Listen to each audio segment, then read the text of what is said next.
Listo, comenzó a grabar. Entonces, buenos días, espero que estén bien. Vamos a empezar con la clase con ustedes.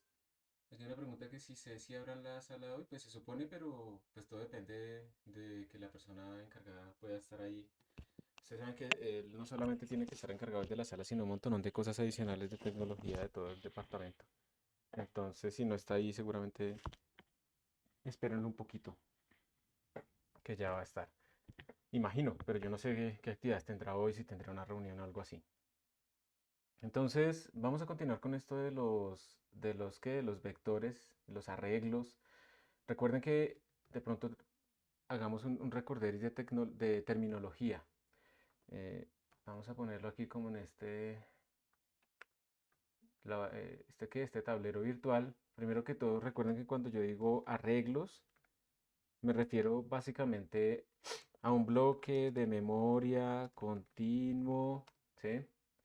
Que tiene los digamos que tiene n datos del mismo tipo. A eso es a lo que me refiero yo con arreglos.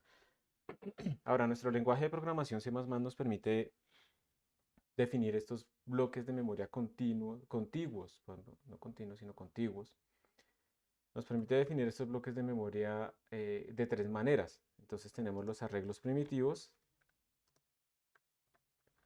tenemos los arreglos std_array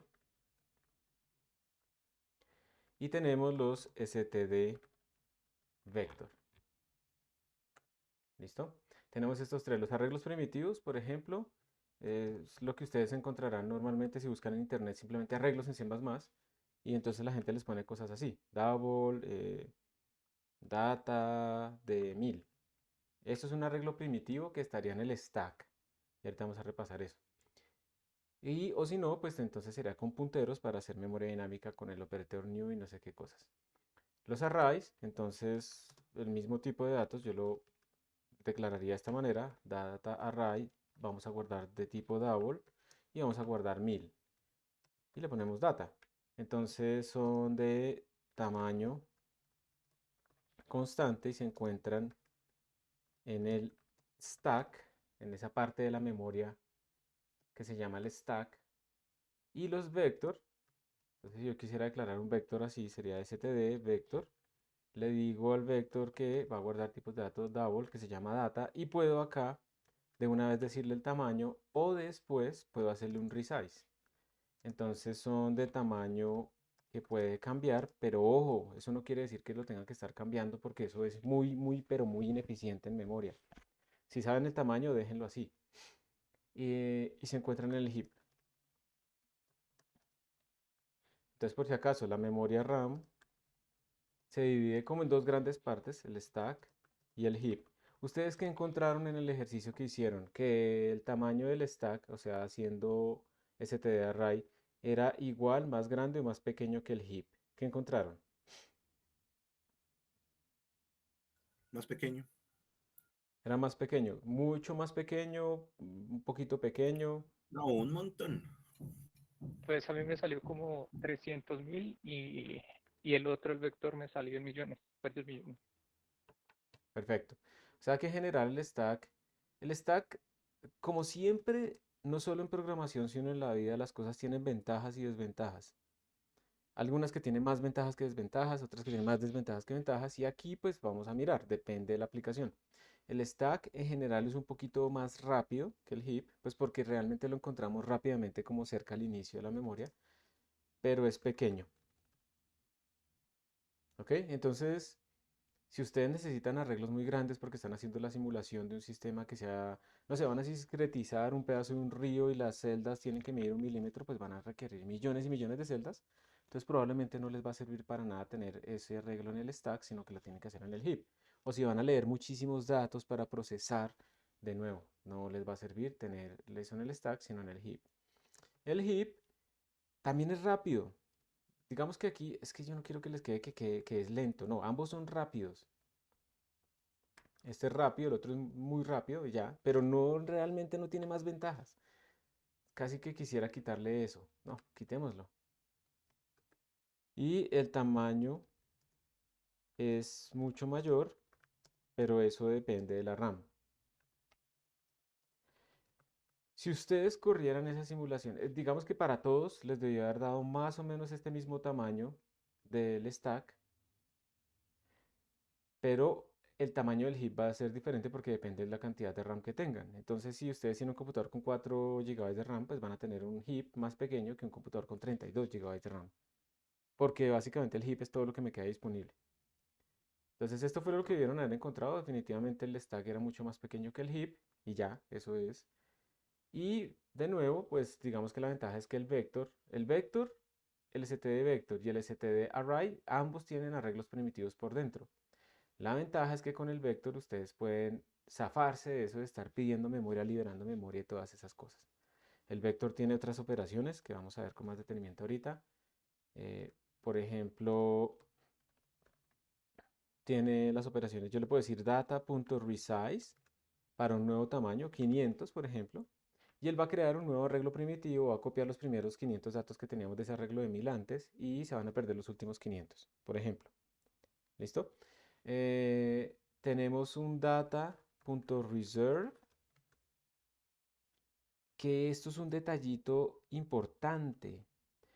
Los vector tienen dos cosas: el tamaño actual, o sea, cuántos datos tengo, y la capacidad que yo tendría. Entonces es como cuántos puedo meter yo, cuántos datos puedo meter, pero a futuro. Entonces digamos que ustedes dicen, voy a leer un archivo, pero yo no sé si ese archivo tiene 10.000 o 100.000 datos. Entonces, por si acaso, para no estar liberando y pidiendo memoria y esa operación que es lenta, voy a reservar 100.000 datos, pero poco a poco voy a ir utilizando una operación que se llama data.pushback, que lo que hace es meter eh, un dato al final del arreglo. Entonces, voy a discutir un momento esto para que se vea, aunque no, mejor saben que hagámoslo con un programa. Ahorita lo hacemos con un programa. Entonces, básicamente, yo puedo meterle datos al final a mi vector, incluso quitarle datos, y él lo que está haciendo es una cosa, pues, como una optimización para no estar liberando y creando arreglos nuevos. Entonces, digamos, imagínense que todo esto es mi vector, pero yo solamente he guardado la mitad de los datos. Entonces, yo solamente tengo hasta acá. Entonces, en este caso, yo tendría que el tamaño, el size, es igual, digamos, a 500, pero yo tendría que la capacidad es igual a 1000. Entonces yo le pregunto, oiga, ¿usted cuántos datos tiene? Me dice 500. Entonces yo vengo y le digo, listo, entonces data.pushback y le mando otro dato. Entonces, cuando yo le hago eso, él lo que hace es ir a buscar aquí al final y dice, bueno, yo sí tengo más capacidad, me toca crear un nuevo arreglo. Entonces, en este caso sí tiene. Entonces, él simplemente dice, listo, lo voy a poner aquí en este pedacito. Y yo le pregunto, listo, y ahora dígame usted cuánto es su size. Entonces, ahora el size es 501 y la capacidad sigue siendo 1000. Y esto tiene una gran ventaja porque yo le puedo ir haciendo más pushback y más pushback, y cada uno de esos pushback van entrando acá. Cada pushback es esta vaina. A ver, es por el texto. Entonces él va poniendo cada pushback ahí, ahí, ahí. Y miren que vamos a poder hacer un montón de pushback. Vamos a poderle añadir más y más datos hasta que él llegue aquí al final. Y cuando yo ya llegue aquí a 1000, ya tengo 1000 datos. Entonces el tamaño, el size y la capacidad, el capacity, son 1000 y 1000. Si yo llego a tratar de añadirle uno nuevo, entonces él va a tener que hacer algo ahora así, una operación pesada en memoria. Pedir un nuevo arreglo grande donde quepan todos estos, más ese al menos, realmente él pide el doble, entonces se sale aquí de la pantalla, copiar todos estos datos viejos acá, poner el nuevo dato aquí, y entonces su capacidad otra vez vuelve a ser diferente a su tamaño, a su size. ¿Por qué hacen esa optimización? Porque precisamente esta operación en la que yo tengo que pedir nuevo bloque de memoria, copiar todo esto, descartar el que tenía antes, es muy lenta. Entonces, por eso muchas veces el tamaño y la capacidad son diferentes. Pero ahorita lo vamos a ver con más detalle en un programa. Y eso es todo. Entonces, ustedes ya se dieron cuenta que rápidamente uno puede incluso bloquear su computador. Si uno se pasa, ¿qué pasaba cuando ustedes pedían más memoria en el stack? ¿Qué pasaba? ¿Les salía algún error cuando lo ejecutaban? ¿Se bloqueaba? ¿Qué pasaba? No, en el stack directamente saltaba el error. Simplemente salió un errorcito y ya se acabó, ¿cierto? Sí, ¿Y qué pasaba cuando era en el heap? se ponía extremadamente lento el computador y si, digamos, no sé si en todos los puede hacer, pero yo en la sala virtual directamente me lo mataba, me mataba el proceso, pero pues no sé si en otros computadores era lo mismo. Cuéntenos los demás qué más le pasó de pronto.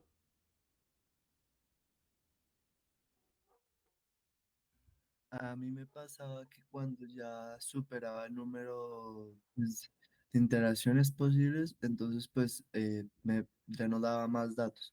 Y cuando ya uno sobrepasaba cierta cifra, ya directamente terminaba el proceso, lo mataba. Muy bien. Eso es lo que normalmente pasa ¿qué? Con un sistema operativo que está pendiente de esas cosas. Entonces el sistema operativo dice, no, me pidieron mucha más memoria de la que le puedo dar, me tocó matar ese proceso, ¿sí? Y eso es lo que hace el sistema operativo si lo logra hacer, porque a veces se puede trabar todo. De hecho, a algunos de ustedes se les trababa la conexión. ¿Si están aquí las personas que se les trababa la conexión? Hay Sí, personas a sí, las que hay.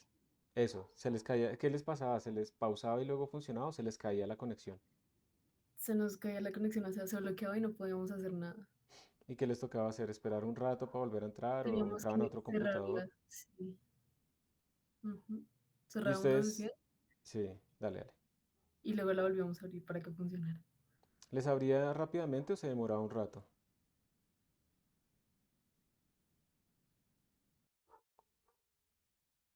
Cuando ya los sacaba y les tocaba volver a entrar, ¿era rápido o se demoraba varios minutos en poder reaccionar de nuevo al mismo computador? No, se demoraba. Es que de hecho tuvimos que abrir nuevas sesiones en otros Ajá. computadores porque ya no nos permitía entrar, se demoraba mucho en cargar. O sea, ustedes eran los que estaban matando la sala ayer.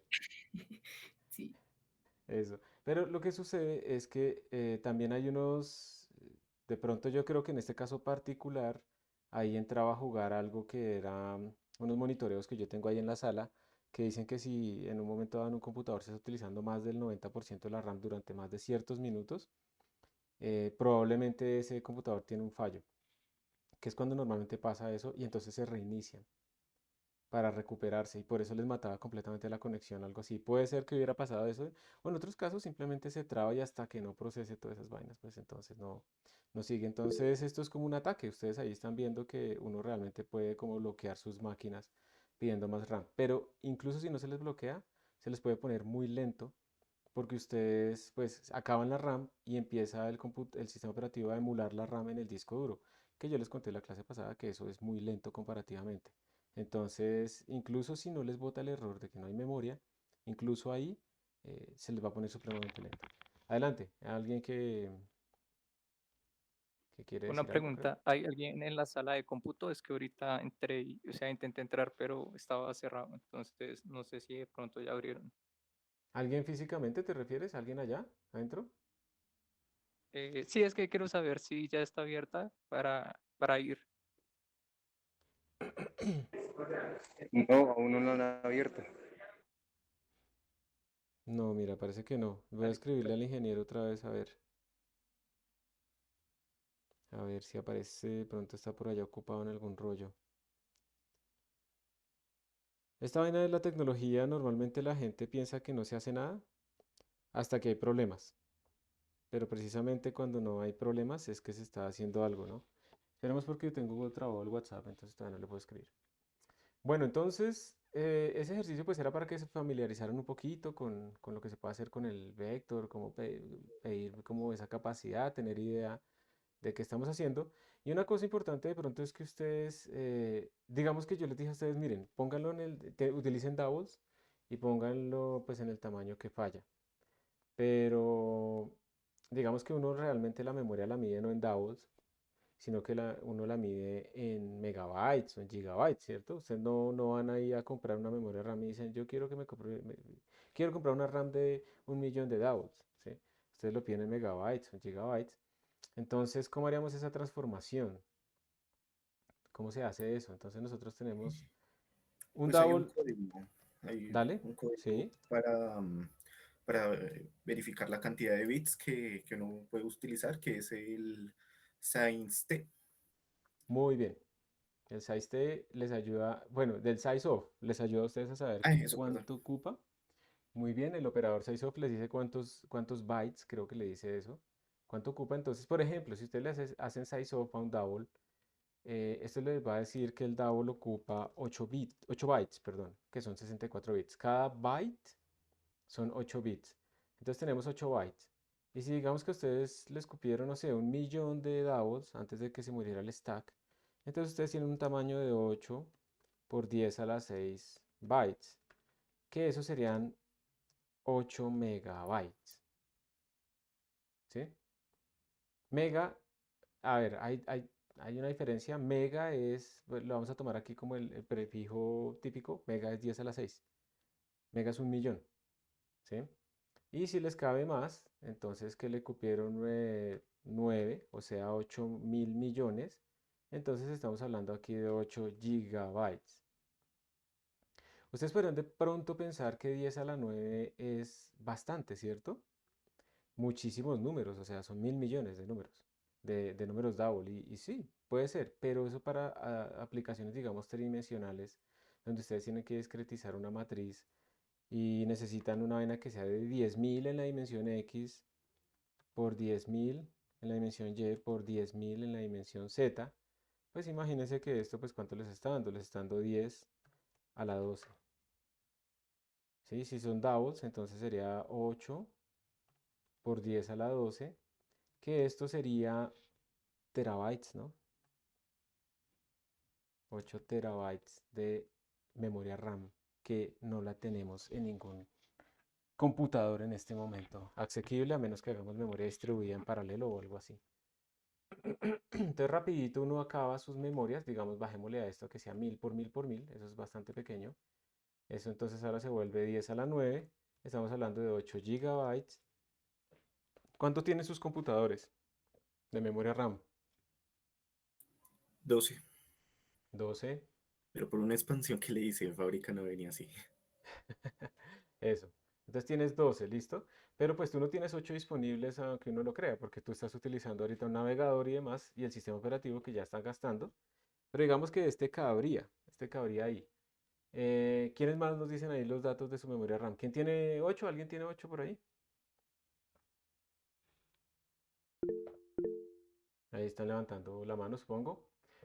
Eh, y hay de todo, ¿no? Tenemos desde 4 hasta 64. Entonces, esto puede ser muchísimo o puede ser poco comparativamente con lo que uno tenga. Entonces, esto es para que ustedes vean que como ya estamos hablando de que podemos acceder a muchos datos y procesarlos y demás, también es que tenemos una gran responsabilidad con cómo utilizamos nuestros recursos. Entonces, pues tener cuidado, eso no solo es pedir y pedir y pedir, sino que tenemos que saber pues en dónde estamos o si nos toca con una máquina más potente, si estamos compartiéndola con alguien más y todo ese tipo de situaciones. ¿Ok? Entonces, espera que ya me abrió el WhatsApp y le escribo al ingeniero.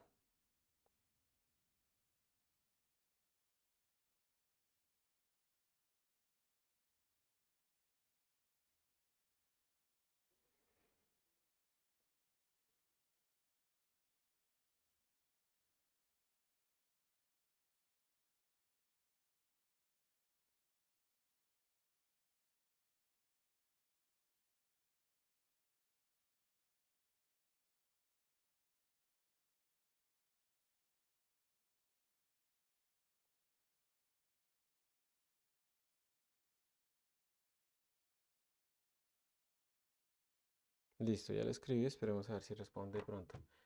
Entonces, ya sabemos más o menos que pues tenemos esa posibilidad, los arreglos son la clave pues de la computación masiva, por eso son tan importantes.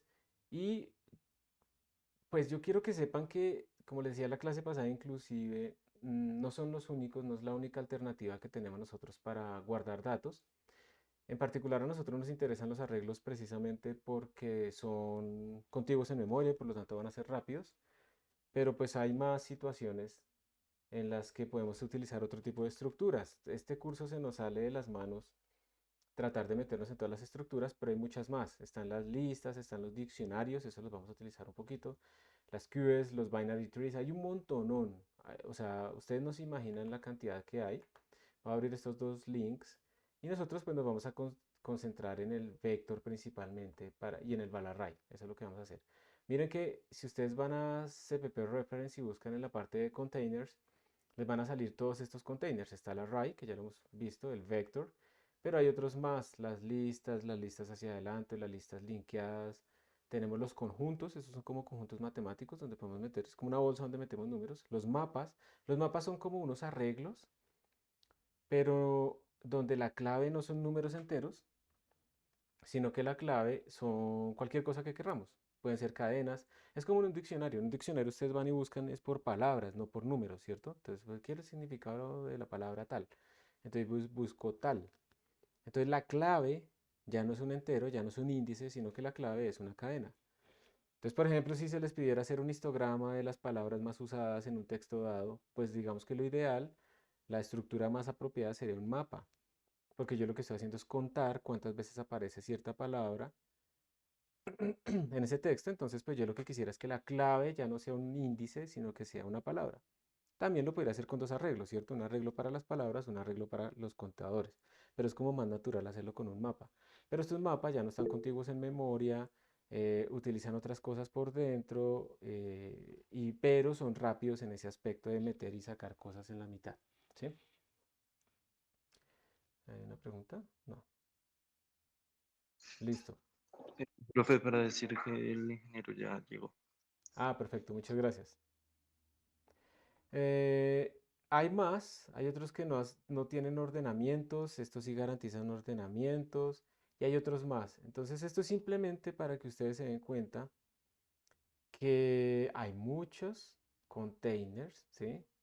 Y digamos que una de las ventajas es tratar de ver cuál sería el más apropiado para cada uno de los casos, pero en general, como les digo, lo que nosotros vamos a utilizar en la mayoría de los casos pues, van a ser los vectors, ¿sí? Entonces, los vectors realmente pues son los que nos ayudan a nosotros, los que nos ayudan a nosotros a tener como la posibilidad de hacer códigos eficientes, sobre todo para estas, ¿cómo le diríamos? Para estas tareas típicas que necesitamos nosotros resolver acá. Este otro link que les dejo ahí les muestra a ustedes, digamos, interactivamente pueden interactuar con qué es un stack, qué es un QE, cómo hacer búsquedas binarias. O sea, esto tiene como visualizaciones de un montón de algoritmos y de estructuras que si ustedes tienen curiosidad, pues pueden ir a verlos y jugar con ellos, ¿sí? Entonces eso les queda ahí en el repositorio, en la lectura, en este notebook. Entonces miren, esto es un resumen del vector. Voy a ver si esta figurita la tengo acá, el link. Entonces aquí la estoy abriendo directamente. Sí, ahí está. Entonces, básicamente, digamos que podemos decir que es el arreglo dinámico por defecto. Tienen que incluir vector para que lo puedan utilizar. Y ustedes pueden crear un vector de muchas maneras. Por ejemplo, pueden escribir esto, vector int. Vamos a ver si lo puedo agrandar un poquito más aquí. Vector int y le ponen entre corchetes los números. Entonces, inmediatamente ustedes ya lo están inicializando con cuáles valores son los que quieren. Si ustedes después ustedes pueden acceder a estos elementos empezando con el índice 0, 1, 2, etcétera. Pueden utilizar, para inicializar otro vector, pueden utilizar partes de un vector anterior. Mm, ¿Qué otra cosa importante Profe, está por acá? una Señor. cosita. En la primera que su merced estaba revisando ahí la imagen, si no se pone el tamaño del vector, ¿cómo detecta eso el determinado? ¿Como únicamente los que se escribieron ahí o...? Sí, sí, exactamente. Él cuenta cuántos elementos hay en esa secuencia y con eso le saca el tamaño automáticamente.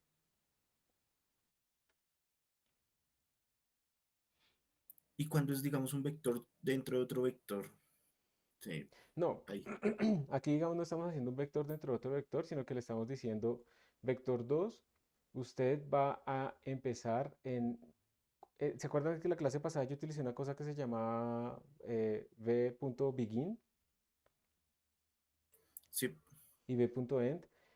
Hay una forma, digamos, hay una función que no es interna sino externa, que es el begin, pero es completamente equivalente. Y aquí le estamos diciendo vector 2. Usted lo que va a tener en sus elementos va a ser lo que está al inicio del vector 1 más 3 posiciones, este es 0, 1, 2, 3, hasta el final del vector 1. Entonces el vector 2 va a estar inicializado con estos tres datos.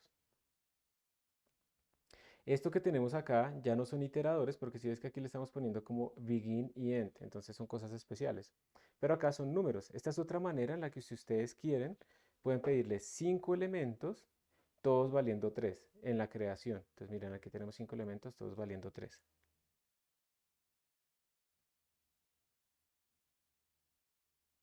¿Ok?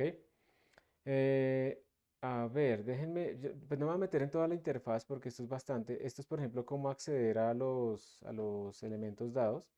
Entonces el elemento de índice 1 pues va a ser el 8. Yo en algunas situaciones, esto no es que siempre lo tenga que hacer así, yo puedo preguntarle simplemente el primer elemento, el que está en el front, que ese será el de índice 0, me retorna el número 2, o el que está en el final, el número 3, como para no tener que preguntarle cuál es su tamaño y vaya a ser tamaño -1 y me lo saca. Eso puede ser útil. Mm, Si ustedes tratan de acceder a un elemento por fuera de su arreglo con un índice que está por fuera, les puede generar a ustedes errores por por el índice inválido o excepciones. Esto es un error típico cuando uno tiene varios arreglos y lo mejor para estos problemas, para detectarlos durante, en algún momento, la compilación o la ejecución, es utilizar los sanitizers. Ya les voy a mostrar cómo sería eso. Podemos borrarle elementos a nuestros arreglos, pero tengan cuidado con eso, porque si yo borro elementos que no estén al final, la forma de borrar eso será pop back, que es el contrario de pushback, que es meterle algo.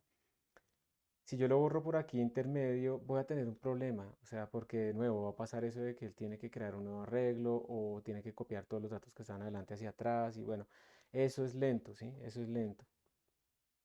Entonces, bueno, tener cuidado con esas operaciones porque un vector es contiguo en memoria, entonces si ustedes tratan de hacer cosas en la mitad, están afectando esa contigüidad, él para garantizarla tiene que hacer un montón de operadores y eso va a ser lento. Si ustedes tienen una operación en donde tienen que estar insertando y sacando cosas en la mitad, eliminando, o sea, no cambiándole valores, sino eliminando esos elementos, es mejor que utilicen otra estructura como un mapa o como una lista. Pero en estos casos, digamos, cuando ustedes tienen matrices, pues ustedes no están haciendo eso, ustedes no están cogiendo una matriz, ya te respondo, una matriz de 9 por 9 y ustedes no le están quitando un elemento en la mitad para que se vuelva una matriz que ya no es de 9 por 9, o sea, 81 elementos, sino 80, eso no tiene sentido.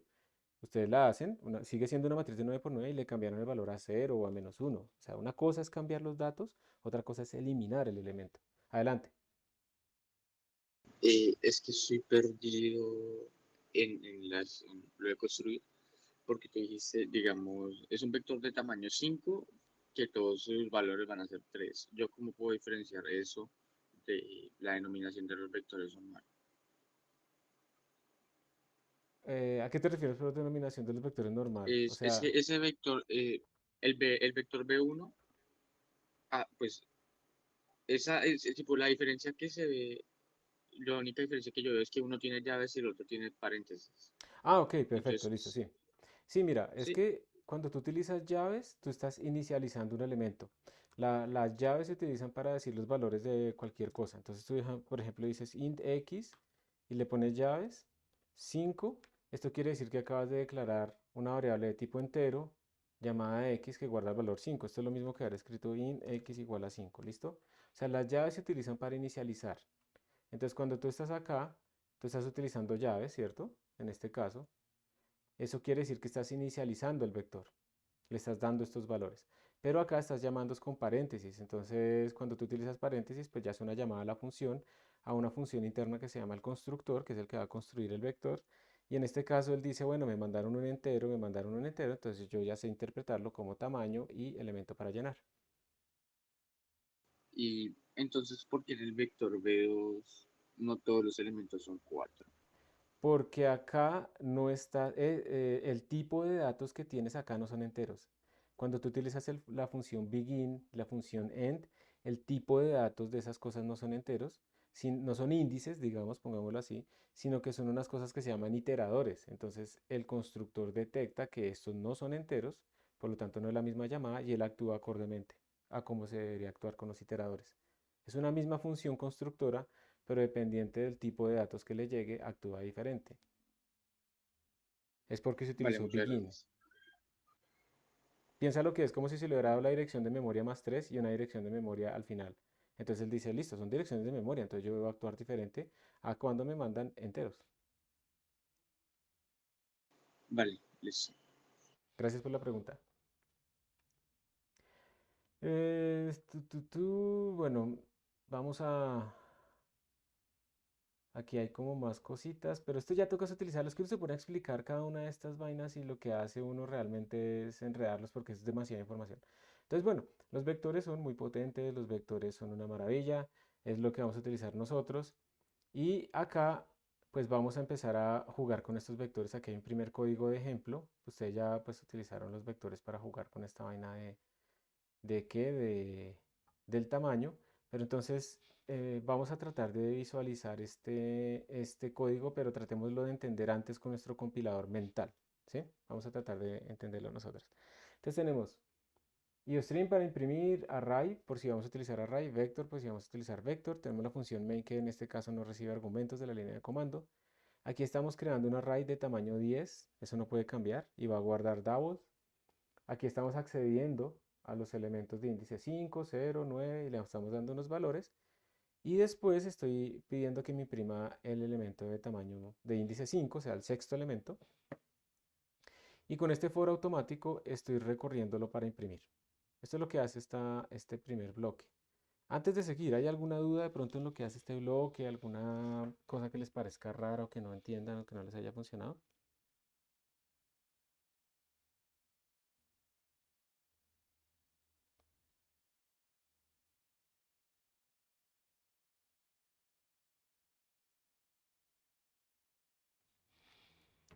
Listo. Entonces, lo que sigue acá es ahora tenemos es un vector. ¿Sí ven la diferencia? Cuando lo declaramos, aquí tenemos que darle el tamaño al array, el vector no. Entonces yo lo que hice aquí fue no darle tamaño.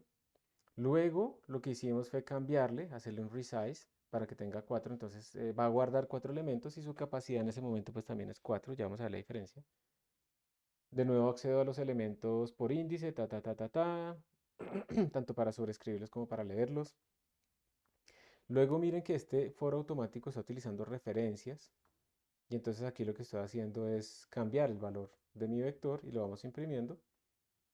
Y aquí les voy a mostrar el efecto del resize. Entonces observen una cosa, hasta acá el tamaño era 4. Cuando llego acá el tamaño es 5, entonces tenemos tamaño 5 y capacidad 8. Ya vamos a mirar por qué le puso capacidad 8. O sea, él no se va a poner a hacer. Imagínense que ustedes van a hacer resize, resize, resize, resize, resize 1000 veces. Eso es muy ineficiente. No, perdón, van a hacer pushback, pushback, pushback 1000 veces. Es muy ineficiente que por cada pushback, por cada elemento que yo voy a poner al final, yo no solamente cambie el tamaño del arreglo, sino que además tenga que crear un nuevo arreglo más uno de tamaño, copiar todo lo anterior, descartar el viejo y poner el nuevo elemento. Y si le vuelvo a hacer pushback, vuelvo a hacer otro nuevo arreglo, tamaño más uno, copia todo lo anterior. Eso es muy, muy ineficiente. Entonces, una optimización que hacen internamente es que cuando yo haga un pushback y ya no me quepa, se duplica la capacidad del vector para que yo pueda guardar muchos más pushback. ¿Es que se gasta memoria? Sí, pero se ahorra un montón de tiempo uno en estas cosas. Entonces vamos a visualizarlo ahorita para que vean esto de la capacidad. Profe, ¿Sí? ¿y qué pasa si el tamaño de los elementos, bueno, la capacidad que yo tengo es la mitad del máximo? Entonces yo pongo un nuevo valor. Eso se va a pasar, va a llegar al máximo. No, él llegaría hasta el máximo. Y si es más de la mitad del máximo y ahí le haces un pushback, él va a llegar hasta el máximo porque él ya no va a seguir pidiendo más. Vale. Pero igual, sí, sí, eso es lo que va a pasar. Entonces vamos a visualizarlo. Yo no sé si aquí me funciona Bien. este link. Profe, y con este código, digamos, muestra que cada vez que se inicialice un vector siempre va a tener la misma capacidad y el mismo sí. Al principio, sí, señor. Ok. Entonces, miren, yo lo puse aquí en un debugger online. Ya cuando uno empieza a programar cosas más serias, tiene que empezar a utilizar herramientas como un debugger. Este es online. pero no sirve, digamos, para los casos que nosotros hacemos de modularización. Entonces, luego vamos a ver, pero muy por encimita, cómo utilizarlo localmente. Este es el mismo código, listo, simplemente lo copié. Le voy a decir a él que me cree un breakpoint aquí, entonces simplemente le di clic y ya me creó el breakpoint. Y lo que voy a hacer es, le voy a decir, compílelo y empiécelo a ejecutar, pero el breakpoint le indica que pare acá. Entonces lo bueno es que este debugger nos va a ir mostrando aquí las variables, los vectores y todo lo que tenemos declarado y vamos a ir paso a paso, vamos viéndolo.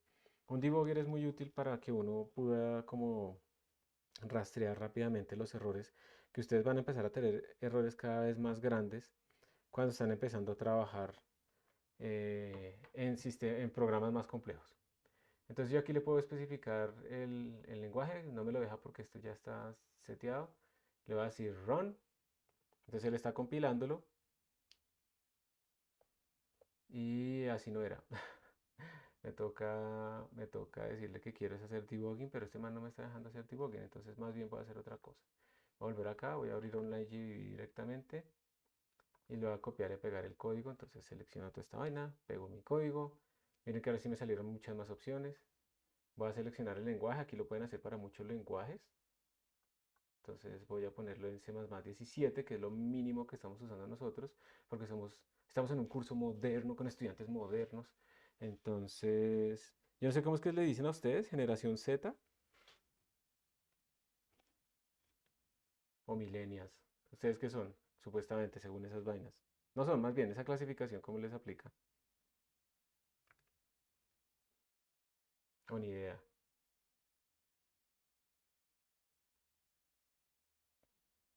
Porque no sé, creo que ustedes, todos, yo creo que ustedes nacieron como después del 2000, ¿no? Bueno, entonces, de nuevo voy a ponerle aquí el breakpoint y le voy a dar en debug. Si le doy en run, él termina de correr y pues no veo nada. Entonces le voy a dar en debug. Sí, sí. Este utiliza GDB, que es el que utilizaríamos allá en la sala o en una instalación de Linux. Y entonces él ya lo compiló para hacer debugging. Miren que él ya está aquí listo. Me dice que tenemos la función main, que hay un breakpoint. Aquí dice breakpoints and watch points. Tenemos aquí un breakpoint. Y le voy a dar entonces start aquí abajo. Entonces miren lo que sucedió. Ustedes alcanzan a ver que esto está como con un cuadrito verde acá.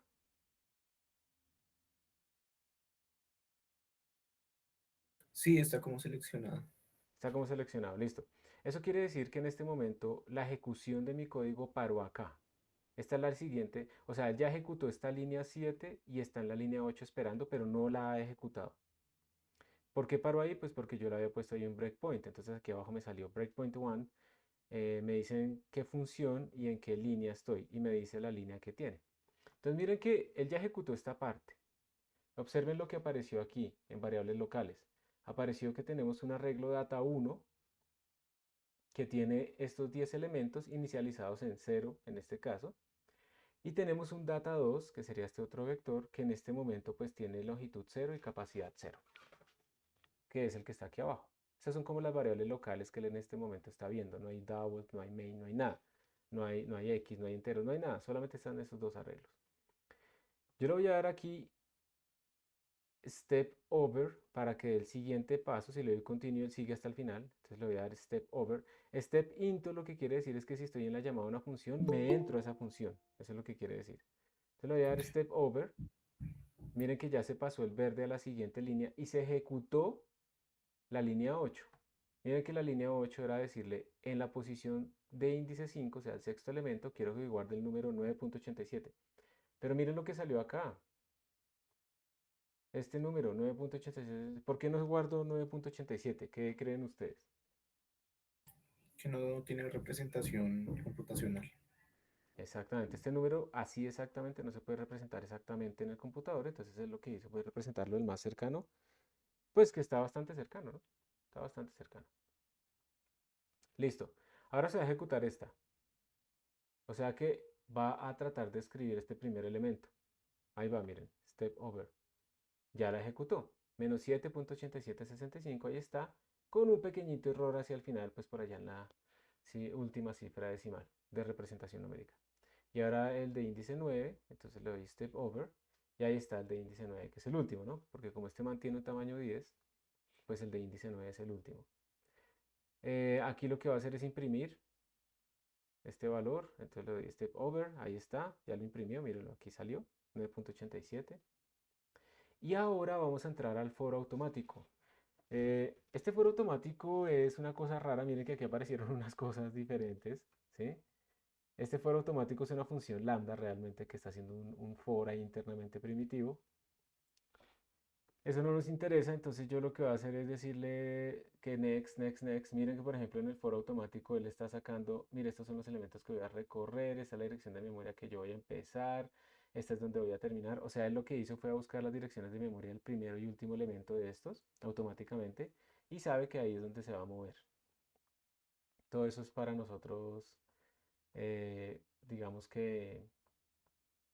Que automático, ¿sí? Entonces ahí él va avanzando, él va avanzando, él va avanzando. Ya vamos a terminar hasta que lleguemos al último y ya terminamos. Entonces listo. Y ahora ya hemos hecho toda la tarea que hicimos con el data. O sea, digamos que aquí no hay nada nuevo. Accedimos por índices, imprimimos y ya. Ahora vamos a mirar qué es lo que pasa con el vector, que esta es la parte que más me interesa. Entonces lo primero es que se va a declarar el vector. Recuerden que este vector aquí está como esto. Longitud 0 y capacidad 0. Le voy a dar step over. Ya ejecutó esa línea, sigue igual. Y miren lo que va a suceder aquí. Cuando ya haga esta línea, cuando le diga step over y se ejecute la línea 17, el tamaño debería ser 4 y la capacidad debería ser 4. Vamos a ver. Ya cambió. Entonces, efectivamente, cuando le hicimos el resize, ahora tenemos un vector de longitud 4 y de capacidad 4. Los dos coinciden. Lo que va a hacer en esas tres líneas es acceder a estos elementos para darle valores. Entonces, tan. Ya quedaron con esos tres valores. Hay uno que no accedí, el número 2, por eso quedó en 0. Vamos a imprimir, el de índice 2, perdón. Vamos a imprimir. Y ahora entramos al foro automático y otra vez, pues ese for lo que hace es automáticamente recorrer nuestro sistema, pero simplemente tengan cuidado porque como yo le puse este ampersand y estoy haciendo esta operación de modificación, pues entonces yo estoy cambiando mi arreglo. Entonces observen lo que le va a pasar al vector cada vez que yo lo recorra. Miren que están cambiando los valores, se está multiplicando por 2. O sea, efectivamente cuando yo utilizo el ampersand, estoy utilizando referencias, estoy modificando mi arreglo. Entonces, eso era para lo que veíamos la clase pasada del ampersand. Y ahora miren lo que va a suceder. Yo quiero que le presten atención a este 4 y a este 4. Ahí va.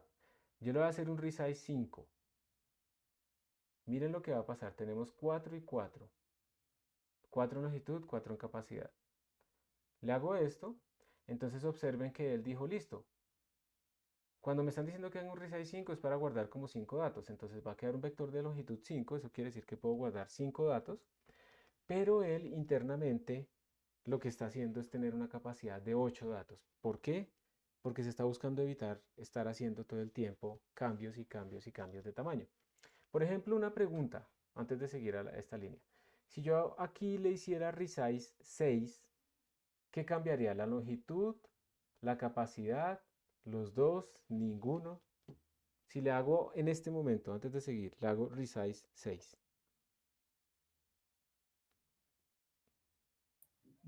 Se le aumentaría el size, pero pues la capacidad seguiría siendo la misma porque aún no llegamos Porque es al límite. menor o igual. Muy bien. Entonces, la longitud ahora sería 6, pero la capacidad es 8, pues porque lo que me están pidiendo es más pequeño que lo que yo estoy buscando. O sea que yo puedo hacerle un resize hasta 8 y esto nada cambiaría. Miren entonces lo que va a pasar. Cuando yo haga un pushback, pushback quiere decir, yo antes tenía 5 datos, ahora voy a meterle este otro que va a ser 6 datos. Pushback es meterle un nuevo valor a mi arreglo. Entonces él va a ir a mirar y dice, bueno, si me cabe este número, si tengo la posibilidad, si tengo la capacidad de tener 6 datos, y sí, efectivamente, tengo capacidad de 8. Entonces ahora la longitud va a cambiar, se va a volver de 6, el size va a ser 6, pero la capacidad pues sigue siendo de 8, porque yo estoy en menor o igual a mi capacidad. Mírenlo y verán, ahí va, 1, 2, 3. Entonces ya metí un nuevo dato, ¿cierto? 0.987, aquí está. Mi longitud ahora es 6 porque ahora estoy guardando 6 datos. Y mi capacidad interna sigue siendo 8 porque pues todavía no la he superado. Voy a añadirle ahora este. Vamos a ver qué pasa. Si yo le añado con el pushback este nuevo dato, ahora mi vector no mide 6, sino que mide 7. Y su capacidad sigue siendo 8 porque no la ha superado. Ahí está, miren, longitud 7, capacidad 8, ya apareció mi nuevo dato en mi arreglo. ¿Sí ven que va creciendo? Le voy a añadir un nuevo dato. Estoy en longitud 7 y capacidad 8. Si le añado un nuevo dato, ahora mi longitud va a ser 8. Y mi capacidad sigue siendo 8 porque no la ha superado. Ahí está, mi nuevo dato está ahí metido. Y ahora tengo longitud 8 y capacidad 8. Y si le añado este nuevo dato, ahora sí estoy superando mi capacidad. Ya estoy en el límite. Entonces lo que va a pasar es que mi capacidad se va a volver de 16. Y mi tamaño va a ser 9.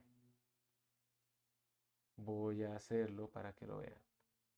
¿Y por qué 16? Porque esta vaina va multiplicando por 2. ¿Podría multiplicar por 1.5 o por 10? Sí, se escogió por 2, simplemente. Pero no es porque tenga nada en especial. Es la heurística que se escogió ahí. Profe, una cosita, cuando su merced pone el resize 5, el valor que se agrega al vector, ¿se inicializa en 0 o en cualquier valor? La verdad no estoy seguro si está garantizado que se inicialice en 0. En este caso sucedió, pero yo no sé si eso esté garantizado. Ok, Entonces, vale. mejor no suponerlo. Quiero hacer antes acá una cosa. Quiero imprimir la dirección de memoria del primer elemento, stdcout, dirección de data de 0.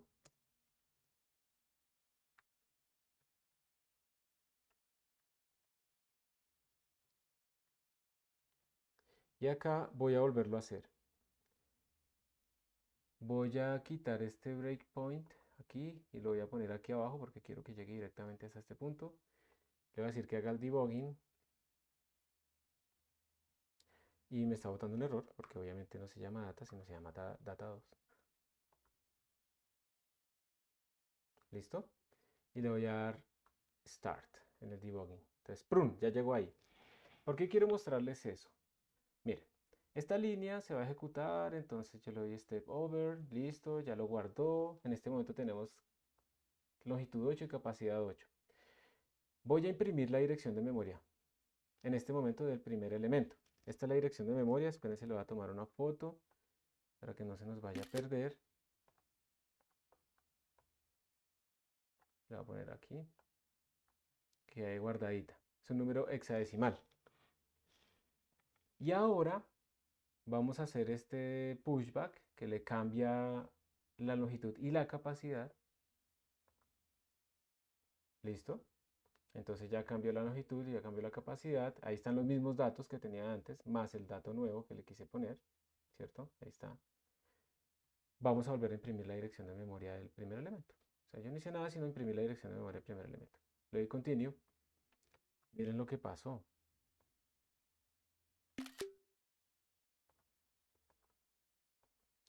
Ahora la dirección de memoria del primer elemento vale esto. ¿Qué pasó? ¿Por qué cambió?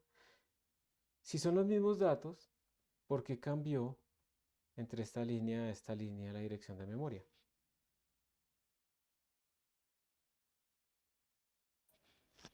Porque de pronto al agregarle este pushback, no pone una dirección al final o sea, no añade al final del vector, sino al inicio. Entonces eso hace que todo el vector se mueva. Es una buena hipótesis. No es correcta, pero es una buena hipótesis. ¿Listo? Él lo añade al final porque por eso le puse pushback y entonces ahí está garantizado que queda al final. ¿Listo? Pero sí es por ahí la idea. Entonces, miren, básicamente es que ustedes al principio tenían un vector de tamaño 8. ¿Ok? Cuando estaban aquí, tenían un vector de tamaño 8 y capacidad 8. Entonces, tanto el vector como su capacidad eran 8. Cuando hicieron este pushback, él tuvo que crear un nuevo arreglo de capacidad 16. Entonces, él tuvo que crear un nuevo arreglo. Esperen, quito este. Él tuvo que crear un nuevo arreglo de capacidad 16, o sea, el doble. Él copió todos estos datos que teníamos antes hasta acá, puso el nuevo dato hasta acá y el resto quedó como capacidad sobrante. Y luego descartó este arreglo. O sea, básicamente acá automáticamente cuando hicimos este pushback, se pidió memoria para un arreglo de tamaño 16, se copiaron todos estos datos, se metió el nuevo dato y se liberó la memoria de este de acá. Entonces son arreglos diferentes, empiezan en sitios diferentes de memoria, por eso cambió el puntero. Y eso es lo que se trata de evitar con la capacidad y el tamaño. Tratar de evitar hacer esto muchas veces. Ya con eso yo puedo hacer muchos más pushback, pushback, pushback, sin tener que estar pidiendo arreglos nuevos, ¿sí? Hasta que llegue, pues, al tamaño final. Entonces, por eso cambia la dirección de memoria, porque es un nuevo arreglo. Y automáticamente para nosotros se hizo todo eso de pedir la memoria, copiar los datos, etcétera. ¿Sí? ¿Ahora sí queda claro eso? Sí, Bueno, entonces yo les estoy contando un poquito de qué es lo que está pasando por debajo, pero pues para ustedes es completamente transparente hacer estas cosas. Creo que hay una preguntita, espérense.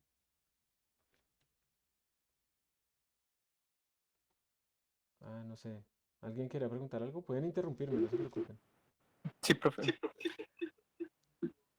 Dale.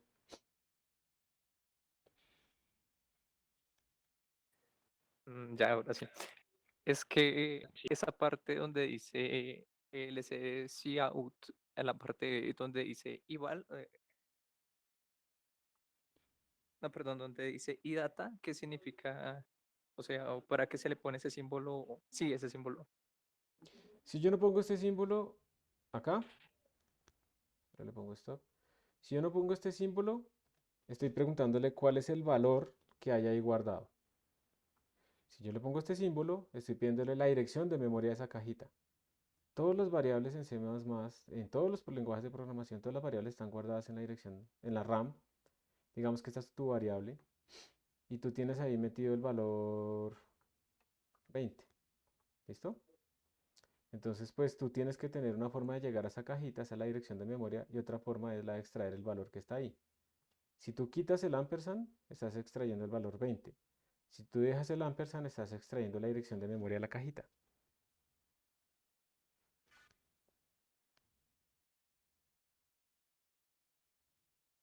¿Sí?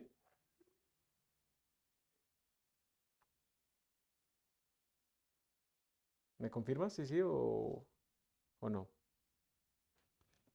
Sí, sí, gracias. Listo, con gusto. ¿Alguien más? Profe, yo tengo una inquietud, pero ya digamos que es como más técnica en cuanto a esto. El vector es o sea, digamos, cuando hace eso, utiliza eso que se llama como los punteros inteligentes o algo así. Smart Pointers. Ujú. No. Él está utilizando por dentro, pues bueno, no sé si él utiliza Smart Pointers, de pronto utiliza el Unique PTR para tener él solamente su ¿qué? Acceso solamente él. Digamos que no te podrá garantizar exactamente cómo lo hace porque hay varias diferentes formas de hacer ese allocator, que es el que le pide y libera memoria, pero digamos que yo crearía que lo más primitivo es que él adentro tiene, primero él tiene un puntero de tipo double, en este caso, porque yo le pedí double, llamémoslo, digamos, data, y él lo que está haciendo es, digamos, hacer esto, data igual al operator new de tipo double y los datos que le pedimos, no sé, 16. Y luego entonces ya podemos trabajar con esto, data de 2 igual a no sé qué, bla, bla, bla, bla. Y luego cuando se libera, cuando sale de alcance y hay que liberar la memoria, pues él hace la llamada contraria de pedir, que es devolver, que es esta. Eh, digamos que con el C++ moderno ya dejó de utilizarse para todo los punteros de este estilo, los punteros primitivos. Un puntero es algo que guarda una dirección de memoria. Cuando yo hago esta llamada operación, yo estoy pidiendo un bloque de memoria de 16 doubles y entonces el sistema operativo me retorna la dirección de memoria donde eso arranca. Y yo por eso se la asigno a data. Entonces data sabe en dónde arranca ese bloque de memoria. Y luego con este operador pues simplemente estoy diciéndole salte de ese inicio salte 3 posiciones, 2 posiciones, cosas así. Lo que tú dices de los Smart Pointers, pues yo no sé si de pronto le utilice el Unique PTR, que es un puntero que garantiza que nadie más puede estar apuntando a esta misma dirección de memoria. Y pues eso es lo que uno espera, ¿no? Que eso suceda, pero no lo sé si eso en la implementación lo tenga, la verdad no lo sé. Entonces, pues bueno, la respuesta a tu pregunta es no sé. Si fuera con punteros primitivos sería de esta manera. Ah, ok, profe, listo, profe, gracias. Muy bien, se nota que has leído eso. ¿Más Un preguntas? poquito, profe.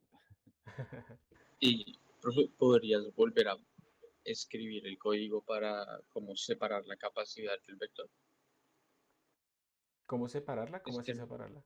es que no me acuerdo bien cómo lo habías puesto ahorita, pero era un código como para decirle, esa es la capacidad del vector. O Un sea, como código, para poderle preguntar cuál es su capacidad y cuál es su tamaño o algo así. no, para definirla. Ah, reserve. Digamos que hay dos llamadas. Hay una que es data.resize, digamos 20. Esto lo que implica, digamos, esto afecta a ambos, pero digamos que lo que pueden pensar es que esto afecta el tamaño. 20 datos, ¿sí? Y la capacidad pues dependerá de cómo esté en ese momento el vector. Pero esto lo que afecta es el tamaño, o sea, de ahora en adelante el tamaño es 20. Data.reserve 50.000 afecta la capacidad.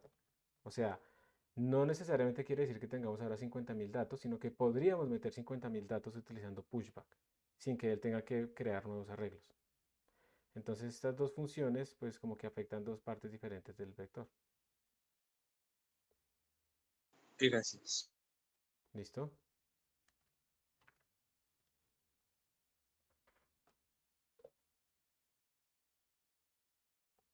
Listo.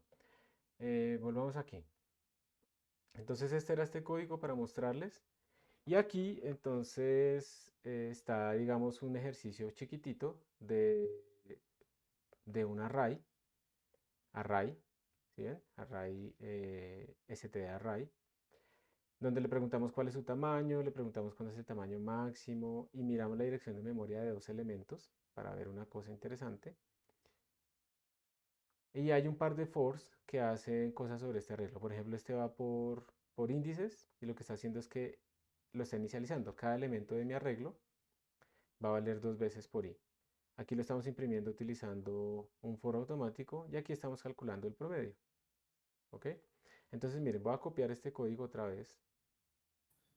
Profe, una cosita. Sí, Yo intenté hacer esto que está haciendo el código al inicio, que es inicializar una variable y poner esa variable en el arreglo. Pero me decía que pues no era constante. Entonces, pues sí, obviamente que este sí funcionaría porque pues el entero es constante, pero ¿por qué no funciona cuando no son constantes? ya te explico. Voy Vale, a meterme aquí a la sala. Voy a crear una carpeta para el día de hoy. ¿Qué fecha es hoy? Hoy es octubre, ¿qué? 6. 6, gracias. Ya huele a diciembre, ¿no? Voy a Ya entrar huele a ahí. parcial. Ya huele a parcial. Parcial es como hacia el 20 y algo de este mes. Voy a abrir con Emacs. Voy a poner array.cpp.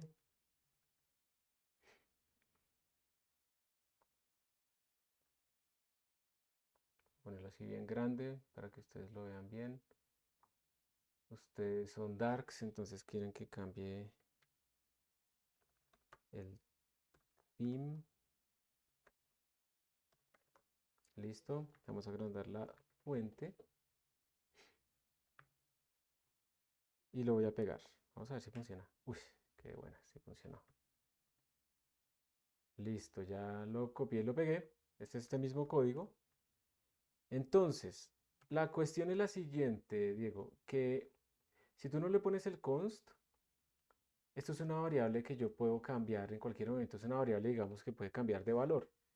Y recuerda que el tamaño acá es una constante.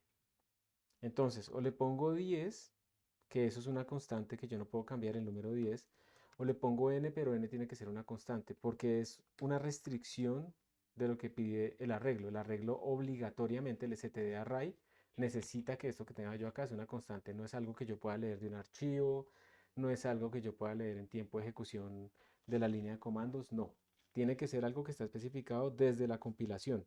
Y lo único que está garantizado a ser conocido desde la compilación son las constantes. Por eso tienes que ponerle const. ¿Está bien? Listo, sí. Listo. Entonces ya lo guardé. Voy a venir acá. Voy a compilar. Menos std, c++ no sé qué. Y aquí le pongo array.cpp. Listo. Compilé. Y ahora lo corro. Y entonces observen pues, la ejecución respecto al código. Entonces miren lo que nos está saliendo. Dice, primera impresión. Le estamos preguntando, ¿cuál es tu tamaño? Y él nos dice 10. Pues sí, tiene que ser 10. ¿Cuál es el máximo tamaño que puedes tener? Pues es 10, porque como este no puede cambiar de tamaño, no le podemos hacer resize ni nada de esas cosas, pues su máximo tamaño es 10. Luego le pido la dirección de memoria del primer elemento y la dirección de memoria del segundo elemento. Y aquí están, miren, dirección de memoria del primer elemento y dirección de memoria del segundo elemento. Ya miramos un análisis de esto. Luego imprimimos luego inicializamos nuestros datos igual a 2 veces el índice y luego lo imprimimos. Entonces observen que efectivamente este es el índice 0, entonces 2 por 0 da 0, índice 1, 2 por 1 da 2, índice 2, 2 por 2 da 4 y así sucesivamente. Entonces hemos guardado 2i, así fue que inicializamos nuestro elemento. Es como si ustedes hubieran dicho, yo tengo un vector v, ¿sí? Mi vector es v. Y la componente diésima es 2 veces i. Esto fue lo que dijimos. Esta fue la inicialización que utilizamos. Y luego estamos calculando el promedio, entonces lo que vamos haciendo es sumar y luego imprimimos el promedio, que nos dio 9. Ustedes, ¿para qué me puse a imprimir estas direcciones de memoria? Es para que ustedes vean que son contiguas. Es una después de la otra, eso está garantizado. Pues tenemos que esta es la dirección del primer elemento y esta es la dirección del segundo elemento. Entonces, ¿qué tipo de datos está guardando esta vaina? Está guardando tipos de datos double. Un double, ¿cuántos bytes necesita? ¿Se acuerdan? Lo que mostré al principio de antes. Un double. 8 bytes. O 8 sí, bytes. Y mire 64 bits, ¿no? 64 bits, exactamente. Entonces, mire la distancia que hay entre estos dos. Hay 8 bytes. Y de pronto, para la gente que no lo había visto, si ustedes quieren saber cuánto ocupa el tipo de datos double, hacemos el truco que tú nos dijiste. Size of the double. Para que sepamos, por si se nos olvidó,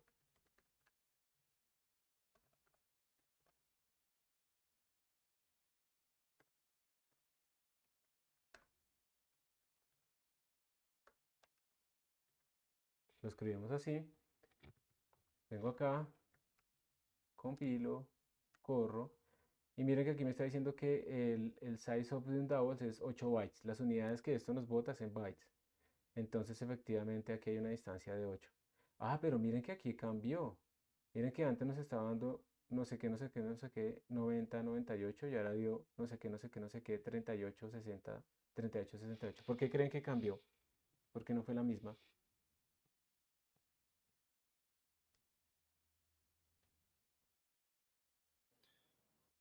Porque cada vez que se corre el código coge, o sea, diferentes partes de la memoria, no sé. Exacto, perfecto. No hay Porque garantía de se que volvió a siempre voy a correr compilar. en la misma. Señor, Porque se volvió a compilar, entonces ocupa otro lugar. también. Es como si ustedes corrieran Excel, lo abren ahorita, eso queda en un pedazo de la memoria, lo cierran y lo vuelven a abrir, no necesariamente va a quedar en el mismo sitio. Eso no está garantizado, entonces pues eso es normal. Si yo lo vuelvo a ejecutar, pues efectivamente sale en otro sitio, ¿cierto? Lo importante es que me salen... eh, ¿me salen qué? Me salen siempre contiguos independiente de dónde arranca el arreglo, como pueden verlo. ¿Bien? Y es más, hagamos una última cosa. Imprimamos el tercer elemento.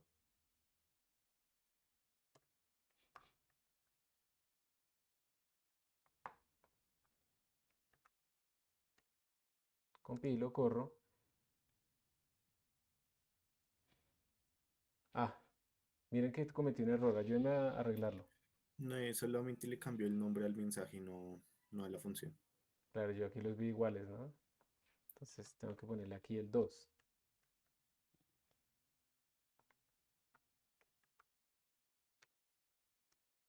Lo corro. Y ahí está efectivamente, pero está raro, ¿no? Entre 18 y 20, ¿cuántos números hay?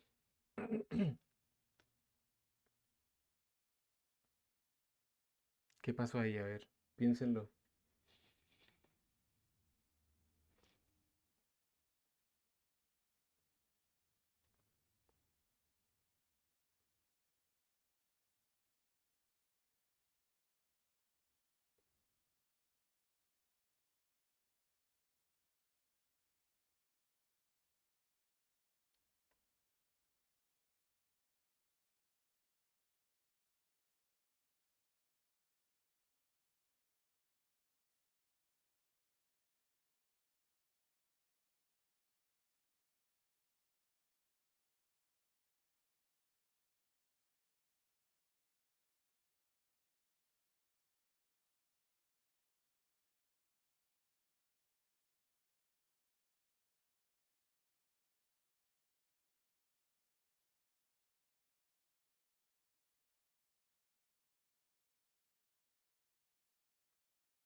¿Qué hipótesis tienen? ¿Qué se les ocurre? De pronto que el valor guardado en el lugar 2 no está ocupando los 8 bits, pero pues no tendría sentido. ¿Cierto? Tiene que ocupar 8 bits 8 bytes, porque si no, no nos cabe el double.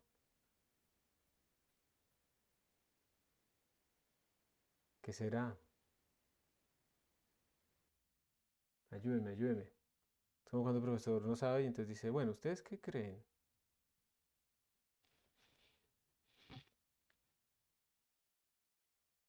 Porque uno puede decir, ah, no, eso fue un error ahí, sigamos. Pero eso es importante entenderlo.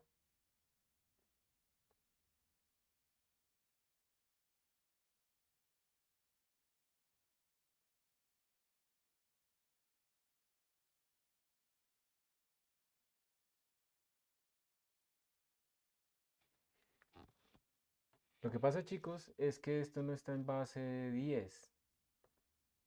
Esos son hexadecimales, están en base 16. O sea que cada vez que yo paso una unidad, yo no voy en potencias de 10 a la 0, 10 a la 1, 10 a la 2, sino en potencias de 16. Entonces 18 más 8, ¿cuánto nos da?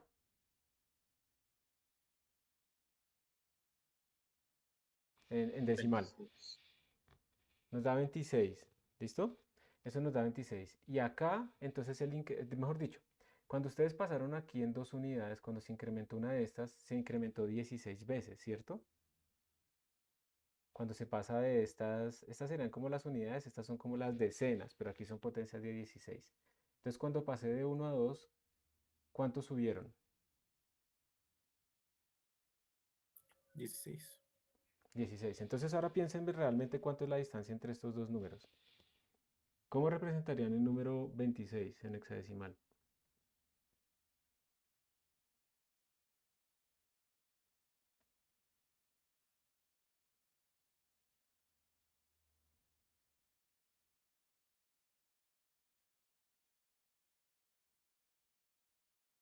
Sería 1-0. 1, 0, ¿cierto? Y si le sumas este 1 y le sumas este acá, bueno, mejor dicho, ese es el secreto, ¿sí? Ustedes tienen que mirar, esto no está cambiando en unidades de 10, en potencias de 10, sino en potencias de 16. Y si ustedes efectivamente le suman a este man sus 8 bytes, eh, les va a quedar entonces un número que aparentemente es contradictorio en potencias de 2, pero les queda bien. Acabo de darme cuenta que llevo 1 hora y cuarto hablando. ¿Les parece si hacemos una pausa en este momento de unos 3, 4 minuticos para Sí, poder Bueno, continuar? Listo. Entonces dejamos aquí esto para que lo piensen y ya nos vemos. Voy a profe, pausar antes de aquí. irnos, entonces la posición del último sería 32. Si lo pusieras en base 10, dices. No, sí, sí, sí, perdón.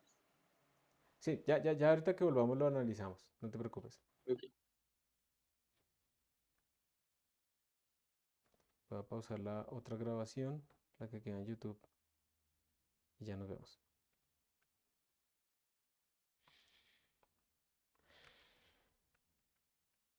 Listo, volvemos. ¿Están por ahí? ¿Me escuchan? Sí, Listos. Entonces, bueno, eso fue como la primera parte como para jugar con un STD-Array. Si ustedes lo que quieren tener es un arreglo moderno, pero que, digamos, les permita a ustedes tener la garantía de que es constante, que no va a haber modificación en su tamaño. De resto, la interfaz, todo esto que tenemos acá abajo, de aquí en adelante todo esto funciona también para un vector. Eso es lo interesante. Ustedes pueden cambiar aquí cómo inician, cómo declaran el tipo de datos, pero todo lo demás, esto funciona es que es de la misma manera. O sea, ya no importa si es un vector o lo demás, todo esto está hecho para que funcione de la misma manera. Vayamos otra vez aquí al notebook y aquí simplemente estoy tratando de utilizar, como escribir este mismo programa de una manera más compacta, utilizando ya lambdas, utilizando el algoritmo, pero pues no me voy a tener ahí porque prefiero seguir haciendo énfasis en el qué, en el vector. Pero por si acaso, pues aquí está la forma de capturar por referencia para hacer una lambda, pero como les digo, me voy a saltar eso un poquito. Quiero mostrarles antes este error. Digamos, ¿qué significará esto? Esta línea. ¿Ustedes qué creen? ¿Qué significa ponerle data de -1? buscar algo atrás del valor 0 de la primera entrada. Exactamente, muy bien. Entonces digamos que si mi arreglo está, es de esta forma, el data de 0 está apuntando en este punto, data de 2 pues se salta a 2 lugares, ¿sí? Pero data de -1 sería como irse hacia atrás. Entonces esto debería ser un error, esto no debería pues funcionar, pero miren lo que va a suceder. Vamos a ver qué pasa. Voy a compilar, voy a correr y miren que ahí me salió algo. Me salió que antes había un 0. Esto compiló y ejecutó y me salió un 0. ¿Sí lo ven? Entonces, aquí pasó algo. Esto no debería haber funcionado. Entonces hay dos maneras de corregirlo. La primera es que si ustedes creen que van a poder, van a estar en una situación en la que ustedes están accediendo a elementos pues, que no pertenecen a su arreglo, entonces ponemos el add, que es otra forma de acceder por índices, pero esta forma de acceder sí tiene en cuenta los límites de mi arreglo. Entonces voy a volver a compilar, volver a correr, y miren que aquí me salió un error, ¿sí ven? Aquí pasó algo. Entonces me está diciendo que estamos en out of range. Esto es una excepción. Entonces, bueno, bien, nos está diciendo que realmente nos equivocamos. Y esto es bueno. Pero hay otra manera, porque pues estar escribiendo todo con at, y uno no sabe, ¿no? A veces uno no sabe en dónde van a ocurrir los errores. Entonces hay otra forma que es que el compilador nos ayude. Voy a dejar esa misma que tenemos acá. Voy a ir aquí. Voy a compilar, pero le voy a añadir el sanitizer. Ya habíamos utilizado sanitizers antes, pero ahorita se vuelve mucho más importante usarlos cuando estamos utilizando pues estos arreglos que tienen que ver con la memoria. Entonces -f sanitize y le vamos a poner aquí address. Hay varios, pero por ahora le vamos a poner el de address. No pasó nada. Recuerden que este código que les estoy mostrando acá ahorita corrió sin ningún problema. Este código corrió sin ningún problema y nos botó un número 0. Pero miren ahora lo que va a suceder. Cuando lo ejecuto, me salió un mensaje todo raro. Puedo agrandar esta consola. Me salió un mensaje todo raro. Miren, él iba corriendo, size igual 10, no sé qué, no sé qué, no sé qué. Pero cuando llegó a esa línea, observen que aquí dice que tenemos una instancia de out of range. O sea, el sanitizer detectó efectivamente que estamos tratando de acceder a un pedazo de memoria que no deberíamos tener permiso. ¿Sí? Perdón, está aquí compilado, aquí está. Entonces él llegó a ese punto y cuando traté de imprimir este valor, él me dice, address sanitizer se activó, un error en rojo, yo necesito que eso pase, que me avise. Stack buffer underflow, me está diciendo que me estoy saliendo de mi buffer de memoria. Y aquí incluso me dice la línea donde ocurrió todo eso. Me dice incluso cómo está la memoria RAM en ese momento, cómo traté de acceder, o sea, me da muchísima información. Esto ya es demasiado pues para lo que nosotros estamos viendo en este curso, pero miren que el sanitizer falla. O sea, más bien detecta la falla, detecta el error y eso es muy útil. Entonces, si ustedes quieren ver específicamente en qué línea ocurrió eso, entonces acostúmbrese a compilar así. El estándar, el sanitizer y esta bandera "-G". Esta bandera "-G" les va a dar a ustedes, les va a marcar la línea donde ocurrió el error. Entonces vuelvo a compilar, ¿sí? Lo vuelvo a correr, salió pues mi error, pero miren lo chévere. Él acá nos está diciendo en la función main, en este archivo, en esta línea. Y si ustedes vienen acá, está efectivamente la línea 18. Aquí está mi línea, me dice línea 18. Entonces con eso yo puedo detectar muy rápidamente dónde ocurrieron mis errores. El resto pues es en otros sitios que yo no tengo nada que ver, pero lo que me interesa es en mi código fuente en dónde ocurrió. Entonces por favor de ahora en adelante acostumbrarse a compilar así, con el "-G", ¿sí? Se los voy a copiar en el chat para que lo tengan, pero este es digamos, la recomendación. ¿Qué hice? Copió fue el código. Yo no puedo copiar ahí. Profe, ¿y siempre es con el address? El address para detectar estas cosas, pero hay muchos más, pero por ahora para esto es con el address, sí. O sea, ¿esto qué es? El sanitizer activando la detección de accesos ilegales a memoria. Ok, listo. Listo, ahí se los copié. Entonces este es el otro consejo, me parece que es importante, casi que no le enseñan a uno esto, ustedes no lo van a encontrar en los códigos y cosas así, ¿listo? ¿Pero qué? Pero pues bueno, para que nos vayamos acostumbrando a hacer las cosas bien y sobre todo a detectar los errores de manera temprana. Lo peor es uno no detectar los errores de manera temprana.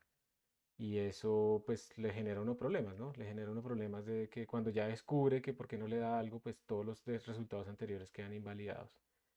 Entonces bueno, voy a volver a comentar esto. Y miren que cuando tengo un código que no tiene errores y compilo, pues con mi sanitizer y lo corro, pues no pasa nada.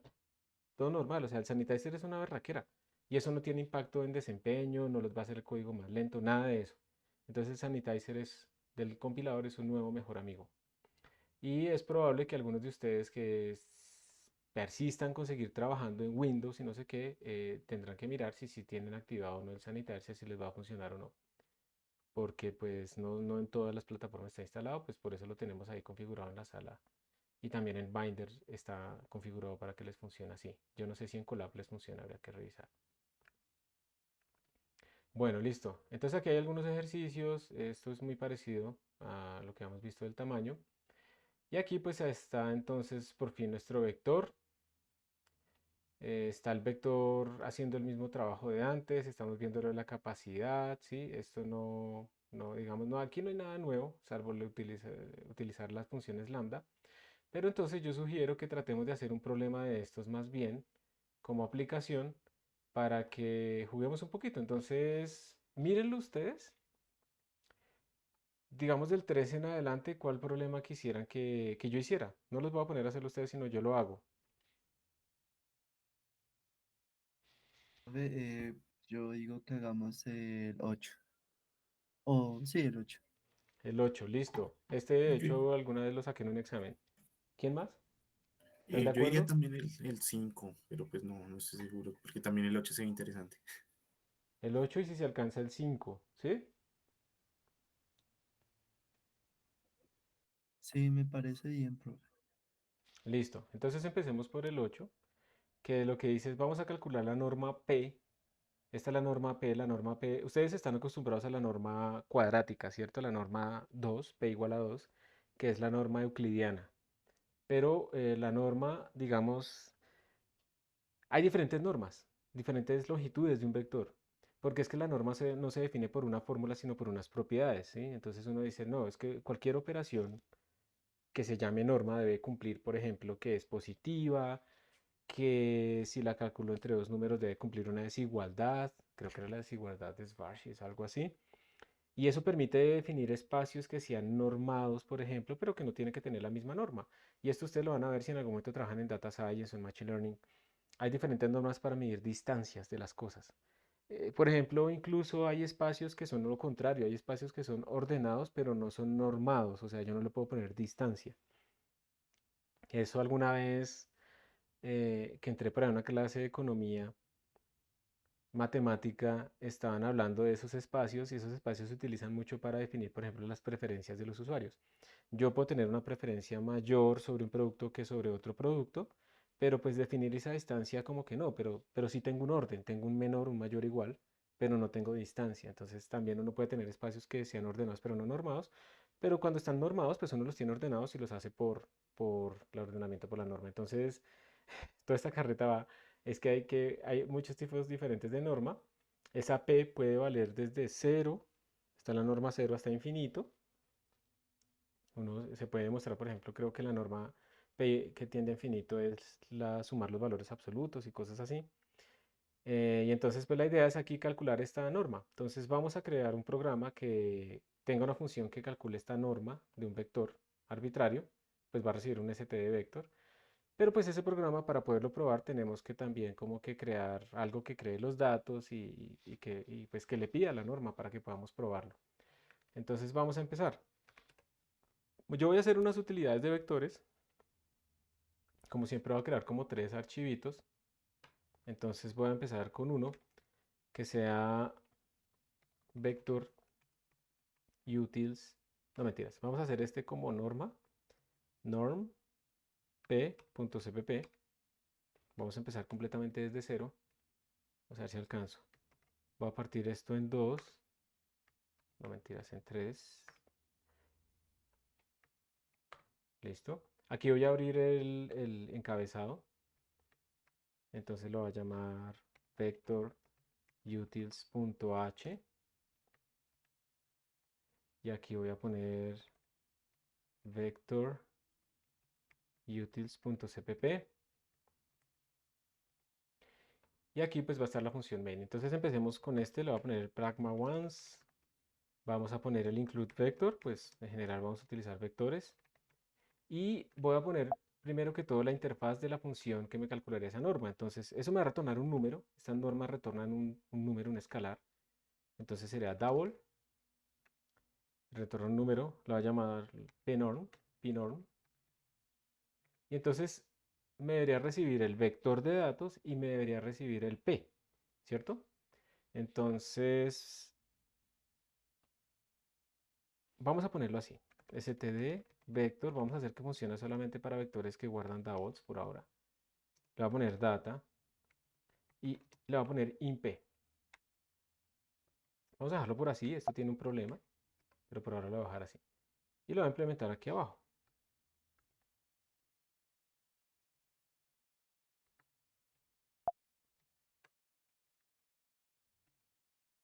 Entonces, ¿cómo sería para implementar? Esto es una sumatoria, entonces empezamos con suma igual a 0.0, por ejemplo.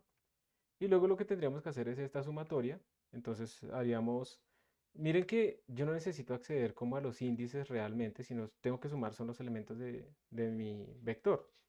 Entonces hay dos formas.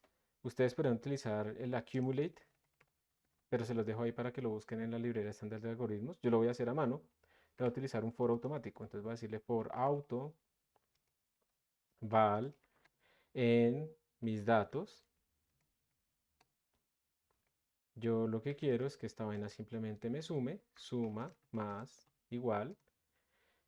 Y aquí tendríamos que hacer esto, xi a la p, o sea, el valor val a la p. Eso es lo que tendríamos que hacer.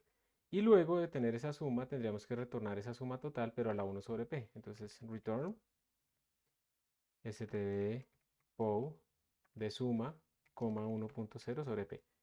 Pregunta, ¿por qué le puse 1.0 y no le puse 1? Para identificar que no es un entero.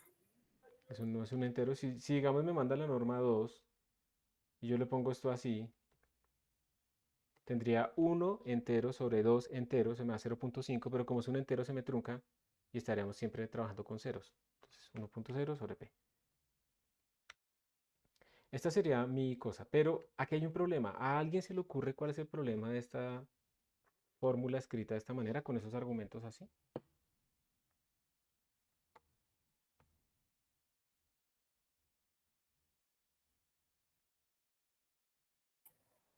Pues no estaría seguro si de pronto el error estaría en el vector, como dice un compañero ahí. Ah, espérate que no he mirado en el chat. Define el vector dentro de la función. Es un argumento. Entonces no está bien, digamos que lo está copiando. Pero ahí está la clave, lo está copiando. ¿Cuál podría ser ese problema?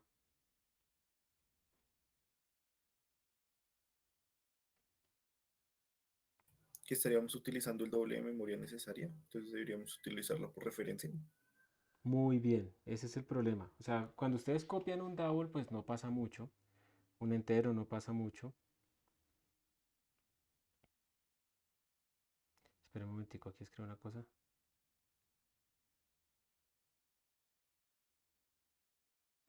¿Sí? Entonces, pero cuando ustedes mandan un vector, pues si el vector es de 3 datos o algo así, pues no pasa nada. Pero ¿qué tal yo le mande un vector de 1.000.000? Entonces está haciendo la copia. Este man va a hacer la copia de el vector con el que me llamaron. 1.000.000 de datos. Eso es un desperdicio de memoria. Entonces lo paso por referencia. Pero ¿cuál es el peligro cuando... Bueno, ¿cuál es la ventaja? Que con esto yo no estoy creando un nuevo dato. Estoy mandando básicamente el dato original con el que llamaron a la función. Pero ¿cuál es la desventaja de ponerle este ampersand?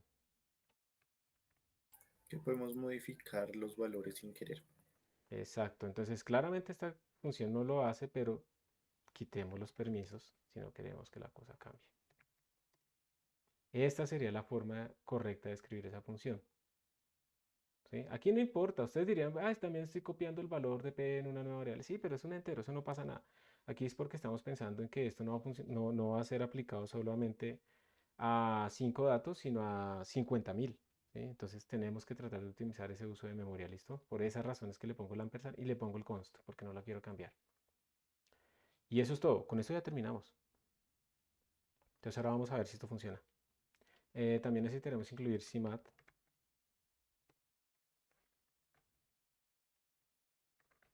Porque estamos llamando a la función POW, ¿cierto? Entonces aquí vamos a include IOStream. Vamos a escribir primero en la pantalla IOStream, de la pronunciación correcta. Include, y esta vaina, ¿cómo es que se llama? Vector utils.h. Función main.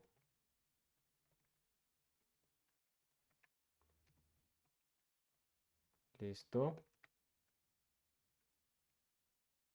Y return 0. Listo.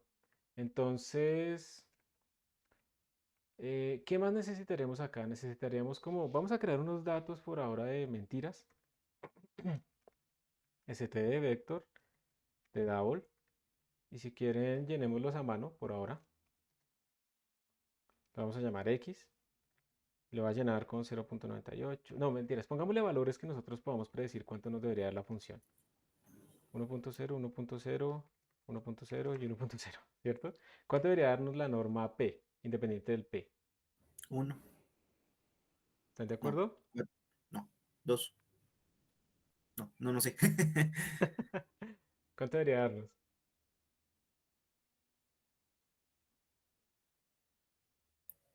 A ver, en la sumatoria debería ser pues 4. 4. Ajá. Y pues la raíz de... Sí, no es independiente del P, depende del P. Entonces, si Ujú. el P vale 1, nos debería dar 4. Si el P vale 2, nos debería dar pues 2 y así sucesivamente. Es independiente del P en la suma, pero no es independiente del P en la última parte, que es el 1 a la P. ¿Cierto? Entonces, ya tenemos este vector por ahora. Y podríamos hacer aquí un for sobre los P's.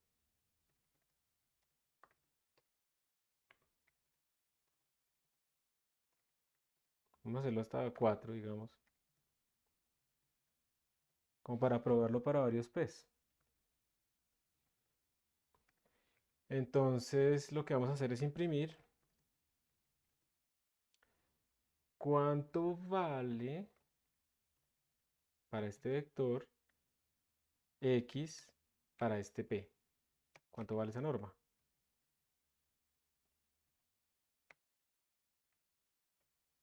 Y podríamos incluso ponerle aquí que nos imprima P, ¿cierto? Y ya está. Y aquí podemos ponerle una P que va hasta el 10, a ver qué pasa. Y esto será Profesor, Dale, señor. me hizo acordar, no, es algo, disculpe por interrumpir. Me hizo acordar que cuando yo entro al Code, al Visual Studio, Ujú. también me pasa algo similar a usted que con la E borra. Yo cuando le quiero poner el backslash, es como si oprimiera la tecla de izquierda. No, sí, pero eso es remoto, ¿cierto? ¿Qué te pasa? Sí. Sí, es una configuración toda rara de Visual Studio Code. Yo estoy buscando para resolverlo, pero eso tocaba meterse por allá con un JSON en yo no sé dónde y nada, eso me dio pereza. Entonces por eso utilizo Emacs. La pereza Profe, no debe ser la motivación, pero lo que pasa es que cuando uno tiene tiempo limitado, uno no puede dedicarse como 3 horas a buscar arreglar esa vaina si tiene otra herramienta. Eh, Cuando están físicamente en la sala eso no les pasa, ¿no? Allá yo sí lo he probado, pero ese es remoto. No, pues allá me pasa que no tengo Chrome ni un navegador confiable. ¿En la sala? Sí, allá tienes Chrome. No, en mi usuario no aparece Chrome y el Firefox se cae cada rato. ¿Ah, sí? Ujú. Bueno, tienes que pasarme el usuario, de pronto podríamos copia todos tus archivos y más bien lo borramos y lo arrancamos de nuevo Ah, porque debe hacer una buena configuración. bueno. Listo, entonces mire, ya tenemos este código muy sencillito. Tal vez de pronto modifiquemos acá cout.precision para que nos imprima pues con suficiente información.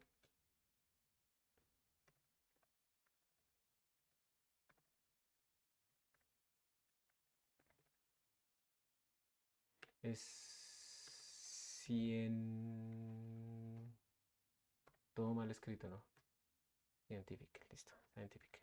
Ok, entonces vamos a compilar. E más, main, ¿cómo se llama este bicho? Norm p, pero pongámosle lo que habíamos dicho antes, menos st, no sé qué. Entonces le ponemos vectorutils.cpp y norm p. Y me salió un montón de errores. Entonces dice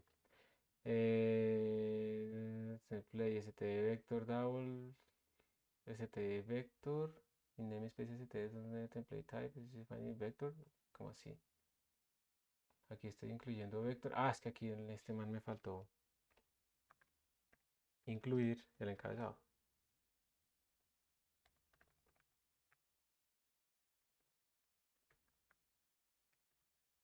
Listo, creo que ya. ¿Y guardo?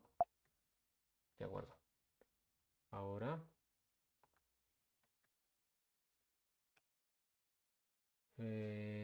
put. Aquí es cout.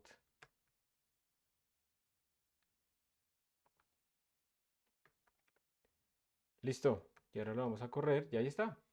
Entonces, cuando p vale 1, la norma dio 4. Cuando p vale 2, da raíz de eso. Y así, ta, ta, ta, ta, ta, ta, ta. Y observen que poco a poco como que va atendiendo algo, ¿cierto? Pues yo no me voy a aguantar. Le voy a poner hasta 20. Y estamos compilando con el sanitizer y no boto errores. Entonces estamos haciendo un buen programa. Ahí está, miren. Entonces parece que está atendiendo como a 1, ¿sí o no? profe, tengo una pregunta. Sí. Es que, digamos, en ese de vector double, ahí aparece X. Entonces, cuando uno ejecuta o pues pone el código, está tomando el cosito de data como esa información, o sea, como ese vector. Exacto. Exacto. Cuando tú llamas aquí a la función de esta manera, cuando tú la llamas, él dice este primer argumento, pues es la llamada a la función, es este data. Y pues este otro, es que esto no tiene que coincidir los nombres, ¿no? Estos son nombres que son completamente locales a la función. Entonces la función normalmente va a llamar data al primer argumento, que en este caso es x. Pero si tú creas otro vector y lo llamas con ese otro vector, pues ahora data va a ser ese otro vector. Ah, ok, ya entiendo mejor. Gracias. Listos. Entonces, pues voy a hacer algo que me estoy saliendo aquí un poco del tema. Voy a pintarlo porque me da interés, me da curiosidad saber cómo es esto.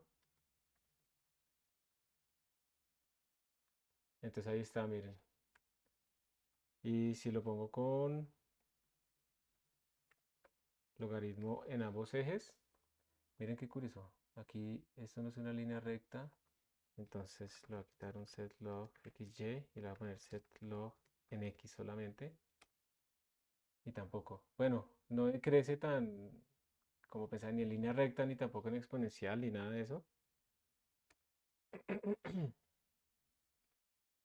Pero ahí está. Entonces digamos que uno podría decir, sí, más o menos me está dando bien porque cuando P vale 1 debería darme 4, cuando P vale 2 debería darme 2, y así sucesivamente, ¿cierto? Y entonces en principio, digamos, podríamos pensar que la cosa va relativamente bien. De hecho, aquí podríamos decir que esta cosa debería ir como 4 a la 1 sobre x, ¿no? Vamos a poner esa función 4 en GNPLOT voy a poner esto a la 1.0 sobre x. Y sí, efectivamente ahí está dando. Ahí está la línea verde y está cruzando, está tocando completamente a la línea morada. Entonces sí se está comportando bien y entonces sí está funcionando bien. Y con eso pues ya terminamos realmente nuestro ejercicio. Entonces si quieren hagamos el del máximo para que lo alcancemos. Yo quería mostrarles también cómo llenarlo de forma aleatoria, pero hagamos el 5 si quieren. ¿Qué prefieren? ¿Hacer el 5 o mirar cómo llenar de forma aleatoria este vector?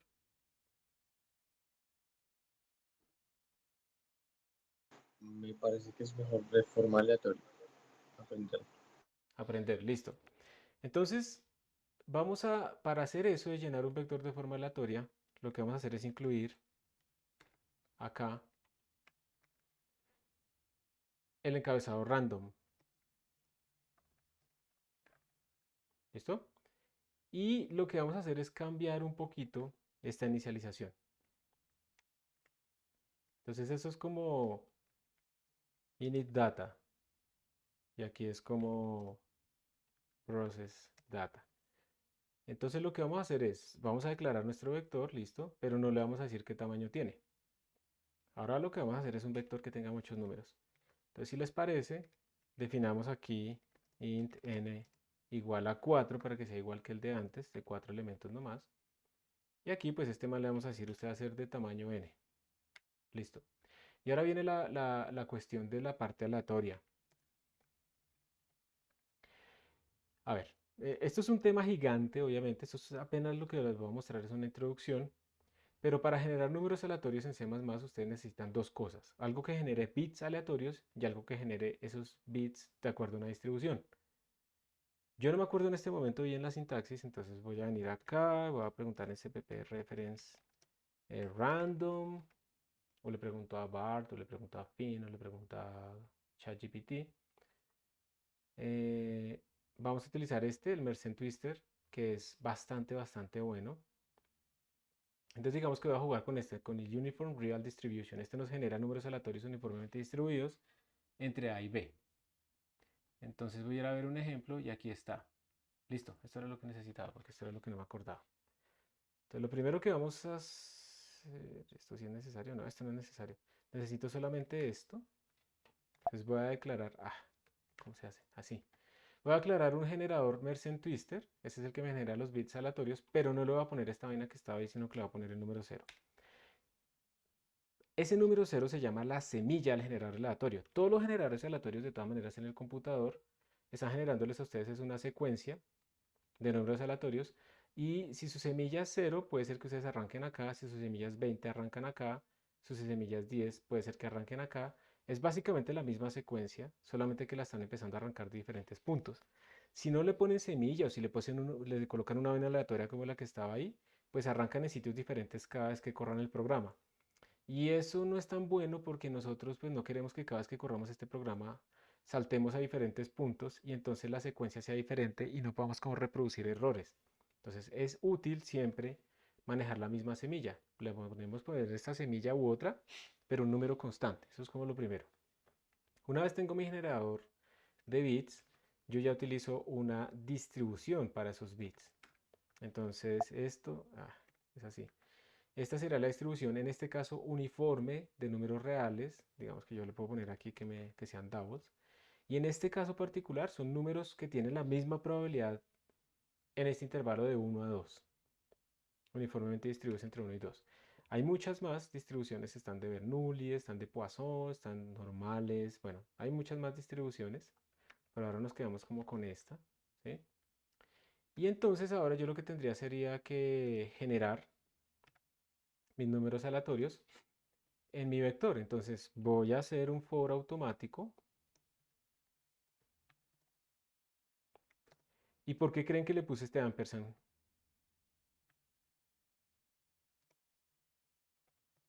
A este for.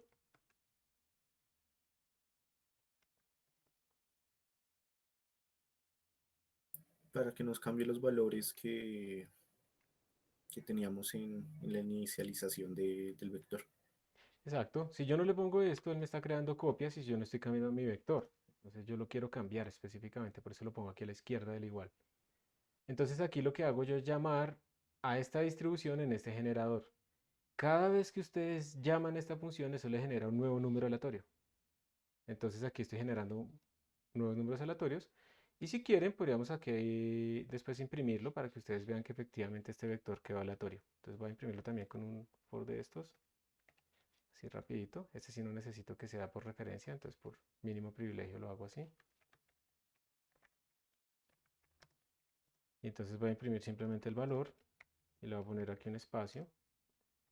Y cuando termine de imprimir le pongo un carácter de nueva línea.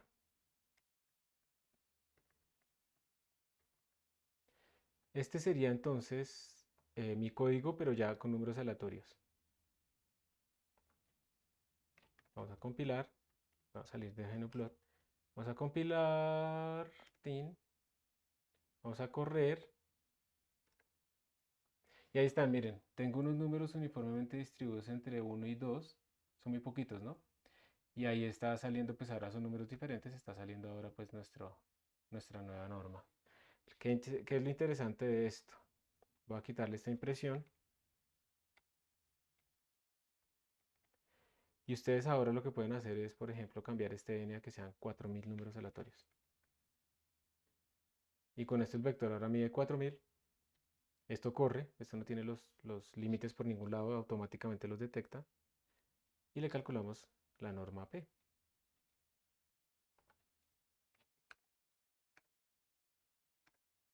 Y ahí está.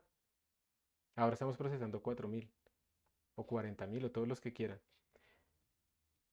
Un ejercicio interesante es que ustedes comprueben que estos números efectivamente están uniformemente distribuidos. Entonces sería como después leerlos, hacer un histograma. Y si están uniformemente distribuidos entre 1 y 2, y ustedes hacen el histograma de eso, entonces digamos que aquí está el 1, digamos que aquí está el 2, lo que ustedes deberían obtener debe ser algo que más o menos les da así. ¿Sí? Que el histograma de esos números es más o menos una cosa plana, porque efectivamente están uniformemente distribuidos entre 1 y 2, los números que estamos llenando acá. Que eso es un ejercicio típico que se les pone, incluso creo que por aquí en el notebook está un ejercicio de esos, de calcular un histograma, así miren, de datos que se leen de un archivo, y aquí está el histograma de números aleatorios. Esos son problemas, yo me baso mucho a veces en uno de estos problemas para sacárselos en el examen. Entonces, como les decía en la clase, antes del examen anterior, yo también les decía, miren ahí esos ejercicios que les quedaron, que eso no sé qué, y hay varios problemas parecidos. Entonces, para que los tengan en cuenta. Y ya, les voy a subir estos códigos. Con esto terminamos nuestra clase. Gracias por haber venido. Traten por favor de no cerrar ahorita el meeting y vuelven apenas a concentrar, a acordarse de esta clase hasta la próxima clase o a menos que les dejen una tarea. Traten, ustedes saben que por los créditos esto implica que ustedes más o menos tienen que meterle 7 horas extras de trabajo independiente por fuera de clase. Entonces traten de hacer eso para hacer ejercicios. Y que estén muy bien y un feliz fin de semana. Profe, Gracias, ¿puedes profe. Una pregunta, sacar un ¿pueden momentico mirar para una los anotación? ejercicios de que están en Mother? Pues el archivo de hoy, ¿no? El de Mother, ¿cómo se llama? El que nos pasó hoy, Colab. ¿Sí? ¿Esos ejercicios? Sí, sí, sí, ahí están al final, sí, señor. Profe, una pregunta. Para el proyecto final que toca presentar, ¿se puede presentar algo así como una simulación, por ejemplo, de un fluido o algo parecido? Sí, sí, digamos que todavía no hemos hablado del proyecto final porque eso se hace tan pronto hacemos el segundo examen, entonces ahí sí hablamos de proyectos. Yo les propongo a ustedes unas propuestas, pero ustedes también pueden proponer y allá hablaremos de las reglas. Y si se aceptan, digamos que ustedes también pueden proponer, pero primero yo tengo que revisar para ver si sí es realizable y si sí es razonable y ahí pues se llega a un acuerdo. ¿Listo? Entonces, pero sí, eso se puede proponer, pero eso lo arreglamos después del segundo examen. Ok, listo. Bueno, listo. Que estén muy bien. Chao, Profe, una- señor. pues, es que tenía varias dudas, pero también es tipo es fuera ya de la clase de hoy, y tenía unas dudas, por ejemplo, sí, sobre el trabajo final. Ya tenía una idea, pero no sé si eso pueda estar dentro de los parámetros de los posibles trabajos Eso lo finales. discutimos después del segundo examen, no te preocupes. Y si no se Ok, adecua, yo te doy como los ítems para el que yo pensaría que se necesitan y tú miras si sí lo puedes adaptar o no. vale. Y es que tú me habías dicho la última vez, es que, ¿te acuerdas que al comienzo de la, del semestre hubo unos dos videos que yo no realicé las actividades en Moodle porque yo no sabía cómo era eso? Y tú me dijiste que la próxima vez que vieran varios videos yo te avisara para acomodar esa nota. Ah, Entonces sí, era pero me para tienes que mandar es el mensaje de correo el para correo. tener ahí la evidencia. ¿Listo? Ok. Y tenía una duda sobre la actividad, pues sobre la tarea que quedaba para hoy.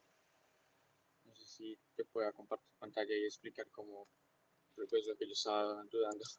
Es que ahorita voy para un evento de Ah, mecánica ok. estadística, Ujú. entonces me tengo que conectar de una vez.